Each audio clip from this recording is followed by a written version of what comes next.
Hello everyone, a very happy morning to all of you who are watching this video. Myself Aman Singh and we are studying the first chapter of 11 biology, that is the living world. इसमें हम लोगों ने बहुत सारी चीजें discuss कर ली थी. हम लोगों ने टेक्सोनॉमिकल एड के बारे में डिस्कस कर लिया था. हम लोगों ने जो भी बोटेनिकल गार्डन है, जूलॉजिकल पार्क है, उनके बारे में पढ़ लिया था. हार्बेरियम सीड्स कैसे बनाते हैं इसके बारे में भी हम लोगों ने पढ़ लिया था. और हम लोगों ने डिफाइनिंग और non defining feature of living being भी देख लिया था. ओके, आज हम लोग क्या देखेंगे? आज हम लोग टेक्सोनॉमिक हायरार्ची देखेंगे. कैसे जो है वो ऑर्गेनिज्म को कैटेगराइज किया जाता है, क्या उनकी सीक्वेंस है, उस चीज को आज हम लोग पढ़ने वाले हैं. ठीक है, so let's begin taxonomic hierarchy. ठीक है, इसमें क्या है? टेक्सोनॉमिक हायरार्ची का मेन एम क्या है, इसका मोटो क्या है? The main aim of taxonomic study is to assign organism an appropriate place in a systematic framework of classification. ठीक है, टेक्सोनॉमिक हायरार्ची का ये एम है कि जो भी ऑर्गेनिज्म है उनको एक ऑर्डर में, एक सीक्वेंस में रखा जाए. ठीक है, so that is the aim of taxonomic hierarchy. इसके अंदर में 7 चीजें आती हैं. ठीक है, सबसे जो स्मॉलेस्ट यूनिट है टेक्सोनॉमिक हायरार्ची का वो क्या है? स्पीसीज है. फिर बहुत सारी स्पीसीज मिलकर के जीनस बनाती हैं, बहुत सारी जीनस मिलकर के फैमिली बनाती है, बहुत सारी फैमिलीज मिलकर के ऑर्डर, बहुत सारी ऑर्डर्स मिलकर के क्लास बनाती हैं, बहुत सारी क्लास मिलकर के फाइलम बनाती हैं. एनिमल्स में फाइलम होता है और प्लांट्स में डिवीजन होता है. ठीक है, तो बहुत सारी क्लास मिलकर के फाइलम बनाएंगी एनिमल्स में और डिवीजन बनाएंगे प्लांट्स में. और फिर बहुत सारे फाइलम और डिवीजन मिलकर के क्या बनाएंगे? किंगडम बनाएंगे. ठीक है, तो ये आपको सीक्वेंस याद रखना है. सबसे स्मॉलेस्ट यूनिट क्या है टेक्सोनॉमिक हायरार्ची का? स्पीसीज. और सबसे लार्जेस्ट यूनिट क्या है? किंगडम. किंगडम 5 होते हैं. पहले 2 ही किंगडम था, प्लांट किंगडम और एनिमल किंगडम. फिर उसके बाद से R.H. विटेकर ने 5 किंगडम क्लासिफिकेशन लाया, जिसमें मोनरा, प्रोटिस्टा, फंगाई, प्लांटी और एनिमलिया 5 किंगडम्स आ गए. ठीक है, तो इसमें सीक्वेंस में मैंने कुछ आपको एग्जाम्पल बताया है. जैसे कि किंगडम का एग्जाम्पल क्या हो गया? एनिमेलिया. फाइलम का एग्जाम्पल क्या हो गया? कॉर्डेटा. जैसे ह्यूमन बीइंग को अगर हमको क्लासिफाई करना होगा तो ह्यूमन बीइंग जो है वो किसके अंदर में आएगा? कौन से किंगडम के अंदर आएगा? It will come into the kingdom animalia. इसका फाइलम क्या होगा? फाइलम कॉर्डेटा होगा. क्लास क्या होगी? मैमेलिया. ऑर्डर क्या होगी? प्राइमेट. और फैमिली क्या होगी? होमिनिड्स. और जीनस क्या होगा? होमो. और स्पेसिस क्या होगी? सैपियंस. सो इस तरह से हम लोग ह्यूमन बीइंग को क्लासिफाई कर सकते हैं. अगर हमको रेड फॉक्स को क्लासिफाई करना है तो इसको हम लोग कैसे क्लासिफाई करेंगे? इसकी किंगडम क्या होगी? एनिमेलिया. इसका भी फाइलम क्या होगा? Phylum is Chordata. इसकी भी क्लास मैमेलिया होगी. पर इसका ऑर्डर क्या होगा? Carnivora, flash eaters. फिर उसके बाद से इसकी फैमिली क्या होगी? कैनिडी. और इसका जीनस होगा हुपलिस. और इसकी स्पेसिस भी हुपलिस होगी. तो इस तरह से हम लोग रेड फॉक्स को क्लासिफाई करेंगे और इस तरह से हम लोग ह्यूमन बीइंग को क्लासिफाई करेंगे. ठीक है, ये जो ऑर्डर है टेक्सोनॉमिक हायरार्ची है, इसको याद करने के लिए मेरे पास एक ट्रिक है जिसके थ्रू आप इजीली इस चीज को याद कर सकते हो. ठीक है, तो क्या ट्रिक है? S stand for Shahrukh, G stand for Gauri, F stand for family, O stand for order, C stand for classic, P stand for pizza, K stand for Kings villa. Okay, तो इस तरह से आप याद रख सकते हो कि Shahrukh, Gauri, family, order, classic, pizza at kings villa. इस ट्रिक से आपको जो टेक्सोनॉमिक हायरार्ची है वो याद रह जाएगी कि शाहरुख खान, गौरी खान की फैमिली ने ऑर्डर किया क्लासिक पिज्जा कहाँ पे? किंग्स विला पे. इस तरह से ट्रिक वाइज आप इसको याद कर सकते हो. ठीक है, फिर नेक्स्ट हम लोग देखेंगे टेक्सोनॉमिक हायरार्ची के बारे में. वो याद हो गया. फिर नेक्स्ट हम लोग देखेंगे कि टेक्सोनॉमिक हायरार्ची में और क्या पॉइंट्स हैं. So taxonomic hierarchy is a framework by which organisms are arranged in a definite order from higher to lower categories. ठीक है, तो टेक्सोनॉमिक हायरार्ची एक फ्रेमवर्क है, एक ढांचा है जिसके अंदर में ऑर्गेनिज्म जो है वो हायर से लोअर कैटेगरीज में अरेंज किए जाते हैं. ठीक है, टेक्सोनॉमिक हायरार्ची जो है पहली बार डिस्क्राइब किया गया कार्लस लिनियस के द्वारा. इन्होंने टेक्सोनॉमिक हायरार्ची को 5 कैटेगरीज में डिवाइड करा था, पर दैट वाज नॉट राइट. इनकी जो सिस्टम थी 5 कैटेगरीज में क्लासिफिकेशन की, उसको एक्सकार्ड कर दिया गया, उसको हटा दिया गया, डिस्कार्ड कर दिया गया और फिर 7 कैटेगरीज वाली एक टेक्सोनॉमिक हायरार्ची आई. ठीक है, सो इनकी जो इनकी जो 5 कैटेगरी वाली जो टेक्सोनॉमिक हायरार्की थी उसमें क्या क्या चीजें थी, क्लास था, ऑर्डर था, जीनस था, स्पेसिस था और वेराइटी था, ठीक है। लेकिन जो 7 कैटेगरीज वाली जो टेक्सोनॉमिक हायरार्की आई उसमें क्या किया गया, वैरायटी को हटा दिया गया और उसके जगह पे 3 डिफरेंट जो है वो कैटेगरीज आ गई, ठीक है। The last one that is variety was discarded and 3 more categories were added. So this is the thing what happened after the Carolus Linnaeus system of taxonomical hierarchy. Okay, उसके बाद से है to make taxonomic position of species precise certain sub categories and super categories are also added, ठीक है। तो चीजों को और ज्यादा प्रिसाइज स्पष्ट बनाने के लिए जो टेक्सोनॉमिक हायरार्की है उसमें सब कैटेगरीज और सुपर कैटेगरीज भी हैं। कुछ एग्जांपल है सब कैटेगरीज और सुपर कैटेगरीज के, जैसे सब किंगडम भी है, सुपर फाइलम भी है और सुपर डिवीजन भी है। सुपर फाइलम किसके लिए होगा, एनिमल्स के लिए होगा। सुपर किंगडम डिवीजन किसके लिए होगा, super division is for the plants, okay. Sub division and सब क्लास, ओके। तो ये सारी चीजें होंगी सुपर क्लास और सब क्लास, ओके। तो इस तरह से ये जो है वो कुछ प्रिसाइज वे में टेक्सोनॉमिक स्टडी को करने के लिए कुछ इसके डिविजन्स हैं। फिर सुपर ऑर्डर है, सुपर सब ऑर्डर है, सुपर फैमिली है और सब फैमिली है, ठीक है।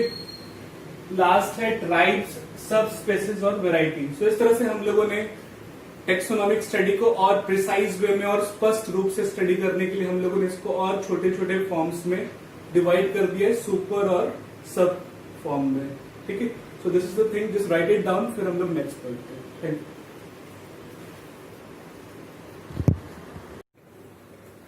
ओके, तो अब हमको टेक्सोनॉमिक हायरार्की के अंदर में ट्राइब्स के बारे में देखना है। What is tribes? Tribes is an intermediate category between सब फैमिली एंड जीनस। सब फैमिली और जीनस के बीच में जो इंटरमीडिएट कैटेगरी आती है उसको अपन क्या बोलते हैं, that is called as tribe. Okay, the lowest category is species. सबसे जो स्मॉलेस्ट कैटेगरी है, जो सबसे लोवेस्ट कैटेगरी है, या फिर उसको यूनिट ऑफ टेक्सोनॉमिक हायरार्की भी बोलते हैं, दैट इज द स्पेसिस। और जो हाईएस्ट कैटेगरी है वो कौन सी है, किंगडम है, ठीक है। तो सबसे ऊपर में किंगडम है और सबसे नीचे में लोवेस्ट कैटेगरी कौन सी है, स्पेसिस की है। तो ये सारी बातें आपको याद रखनी है, एमसीक्यूज में पूछे जा सकते हैं। Categories are in ascending order. Categories कैसे होते हैं, असेंडिंग ऑर्डर में होते हैं, बढ़ते हुए क्रम में होते हैं। And as we go from species to kingdom, number of similar character decreases.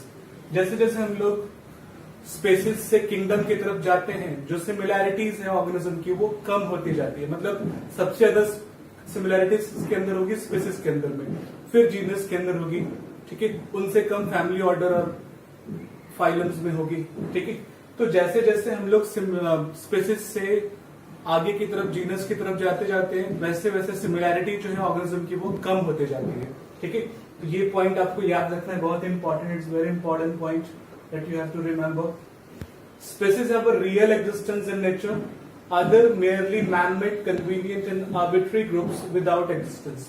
ठीक है, अगर हम लोग देखें रियलिटी में तो एक ही चीज दुनिया में एग्जिस्ट कर रही है, that is the species, ठीक है। बाकी किंगडम और फाइलम और डिवीजन ये सारी चीजें हम लोगों ने मैन मेड बनाया है कैटेगराइज करने के लिए, ऑर्गेनिज्म को डिवाइड करने के लिए, बट ये रियलिटी में एग्जिस्टेड नहीं है, ठीक है। तो रियल में जो एग्जिस्ट कर रहे हैं वो क्या स्पेसिस है, बाकी सारी जो है वो हमारी मनगढ़ंत चीजें हैं जो कि हम लोग कैटेगराइज करने के लिए बनाए हुए हैं, ठीक है। Term tax on signifies taxonomic group of any rank, that is मेज जो है वो स्पेसिस को डिफाइन कर रहा है, रोजेस जो है वो जीनस को डिफाइन कर रहा है, ठीक है। तो जो भी यूनिट्स होते हैं ना उनको अपन क्या बोलते हैं, टेक्सॉन। जैसे कि स्पेसिस हो गया, जीनस हो गया, ठीक है, क्लास हो गया, फाइलम हो गया, ये सारे क्या हैं, दे आर द यूनिट्स। इनको अपन क्या बोलते हैं, दे आर कॉल्ड एज टेक्सॉन्स। उनको अपन टेक्सॉन्स भी बोल सकते हैं, ठीक है। There are 7 obligate categories. 7 जो कैटेगरीज है वो ऑब्लिगेट है। कोई भी क्लासिफिकेशन होगा तो इसमें 7 कैटेगरीज तो होंगी ही। ऑब्लिगेट का मतलब क्या, 100% वो प्रेजेंट होंगी, ठीक है। सो ये 7 कैटेगरीज तो प्रेजेंट ही होगी। हम लोगों ने पढ़ा था ना अभी trick, Shahrukh, Gauri, family, ordered, classic, प्रिजार्ड, किंग्स विला, ठीक है। Species, genus, family, order, class, phylum, kingdom, Shahrukh, Gauri, family, ordered, classic, प्रिजार्ड, किंग्स विला, ठीक है। तो ये 7 जो कैटेगरीज हैं वो तो ऑब्लिगेटरी है, वो तो 100% होंगी। उसके अलावा कुछ सब कैटेगरीज और सुपर कैटेगरीज भी हो सकती हैं, ठीक है। सो सब categories facilitates more sound and scientific placement of various Texas, ठीक है। जो सब कैटेगरीज हैं और जो सुपर कैटेगरीज हैं वो और ज्यादा स्पष्ट रूप से ऑर्गेनिज्म को कैटेगराइज करने में, प्लेस करने में, टेक्सोनॉमिक हायरार्की में हेल्प करती हैं, ठीक है। तो ये और ज्यादा रिफाइन कर देती हैं क्लासिफिकेशन को, सब कैटेगरीज और सुपर कैटेगरी, और 7 कैटेगरीज तो होंगी ही, वो ऑब्लिगेट है, वो 100% प्रेजेंट होंगी, ठीक है। अगर हम लोग देखें तो ये स्पेसिस मिलकर के जीनस बनेगा, जीनस मिलकर के फैमिली, फैमिली मिलकर के ऑर्डर्स, ऑर्डर्स मिलकर के क्लास, क्लास मिलकर के फाइलम, और फाइलम मिलकर के किंगडम। और फाइलम की जगह पे प्लांट्स में क्या होता है, डिवीजन होता है, ठीक है। तो ये सारी चीजें आपको याद रखनी है, ओके। उसके बाद से स्पेसिस के बारे में हम लोग स्पेसिफिकली पढ़ेंगे, स्पेसिस के बारे में, फिर जीनस के बारे में, ठीक है। तो सबसे पहले स्पेसिस के बारे में पढ़ते हैं। स्पेसिस क्या है, सबसे लोवेस्ट और बेसिक यूनिट है टेक्सोनॉमिक हायरार्की का, सबसे स्मॉलेस्ट यूनिट है और सबसे बेसिक यूनिट है। यूनिट ऑफ टेक्सोनॉमिक हायरार्की हम लोग किसको बोलते हैं, स्पेसिस को बोलते हैं। This is called as unit of taxonomic hierarchy, that is the species, ठीक है। अर्न्स्ट मेयर नाम के साइंटिस्ट ने इसके बारे में बताया था ज्यादा अच्छे से डिटेल में, इसीलिए अर्न्स्ट मेयर को हम लोग डार्विन ऑफ 20th सेंचुरी मानते हैं। डार्विन जो है 20th सेंचुरी के पहले आए थे, ठीक है। पर डार्विन के जैसा वर्क इन्होंने किया था, क्योंकि इन्होंने इवोल्यूशनरी वे में बताया था कि स्पीसीज कैसे डिफाइन होते हैं, इसीलिए अर्न्स्ट मेयर को हम लोग क्या कंसिडर करते हैं, is consider as Darwin of 20th century, okay. और इन्होंने स्पीसीज के बारे में भी अच्छे से डिटेल में बताया था। फिर basic unit for understanding taxonomic as well as evolution, जो स्पीसीज है क्या बेसिक यूनिट है इवोल्यूशन को स्टडी करने के लिए। इवोल्यूशन मतलब कि कैसे ऑर्गेनिज्म इवॉल्व हो रहे हैं, कैसे उनकी डेवलपमेंट हो रही है, ठीक है, कैसे उनसे नए स्पीसीज आ रहे हैं, इस चीज को अपन इवोल्यूशन बोलते हैं। तो इवोल्यूशन को स्टडी करने में और टेक्सोनॉमी को स्टडी करने में स्पीसीज जो है वो बहुत ज्यादा हेल्प करता है। फिर नेक्स्ट क्या है, species a group of individuals or a population which resembles one another in all essential morphological and reproductive character, ठीक है।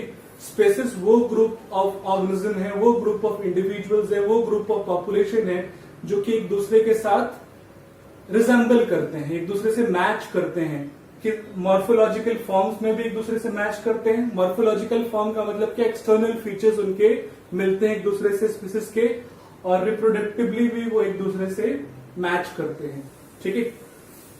carry same type of genetic material and breed freely among themselves and produce fertile offspring, ठीक है।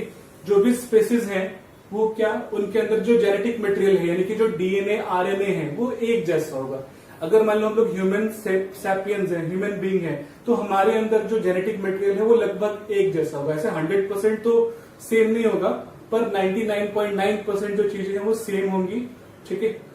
और वो आपस में interbreed कर सकते हैं, आपस में ब्रीड कर सकते हैं और अपने जैसे फर्टाइल ऑफस्प्रिंग्स को प्रोड्यूस कर सकते हैं स्पेसिस, ठीक है। तो ये पॉइंट क्लियर हुआ कि स्पेसिस के अंदर में जेनेटिक मटेरियल सेम होता है, they can breed with one another and they can produce the fertile offsprings. फिर अगली क्या कैरेक्टरिस्टिक है, called genetically distinct and reproductively isolated natural population. इनको हम लोग ऐसे भी डिफाइन कर सकते हैं कि ये जेनेटिकली डिस्टिंक्ट है और रिप्रोडक्टिवली आइसोलेटेड है, किससे, दूसरे स्पीसीज से, ठीक है। तो अपने जैसे स्पीसीज से वो रिप्रोडक्टिवली और जेनेटिकली सिमिलर है, पर दूसरे स्पीसीज से क्या है, वो जेनेटिकली डिस्टिंक्ट है, अलग है और रिप्रोडक्टिवली आइसोलेटेड है, ठीक है। तो ये सारे पॉइंट्स आपको याद रखने हैं। जैसे मैग्नीफेरा इंडिका है, मैंगो का साइंटिफिक नेम क्या है, मैग्नीफेरा इंडिका, और पोटैटो का साइंटिफिक नेम क्या है, सोलेनम ट्यूबेरोसम। स्पीसीज हैं जेनेटिकली और वो एक दूसरे रिप्रोडक्टिवली भी not interbreed with each other, understand ना। ये भी पॉइंट क्लियर। स्पेसिस में हैव स्पेसिस और शोइंग फीचर्स ऑफ, ठीक है। कभी कभी स्पेसिस के अंदर में भी कुछ वेरिएशंस देखने को मिलती हैं, तब हम लोग स्पेसिस को भी कैटेगराइज करते हैं उनके वेराइटीज में, उनके सब स्पेसिस में, उनके सब ग्रुप्स में। बट स्मॉलेस्ट यूनिट क्या होता है? स्पेसिस होता है। पर कभी कभी स्पेसिस के अंदर में भी कुछ माइन्यूट डिफरेंसेस देखने को मिलते हैं, तब उनको हम लोग सब ग्रुप, सब स्पेसिस, वेराइटीज में क्लासिफाई करते हैं, जिसके चलते हम लोग और अच्छे से एक साउंड स्टडी कर सकते हैं उन पर्टिकुलर स्पेसिस के ऊपर में। ठीक है, तो अभी हम लोग इतना रखते हैं, फिर हम लोग नेक्स्ट क्लास में मिलते हैं। Thank you, good bye.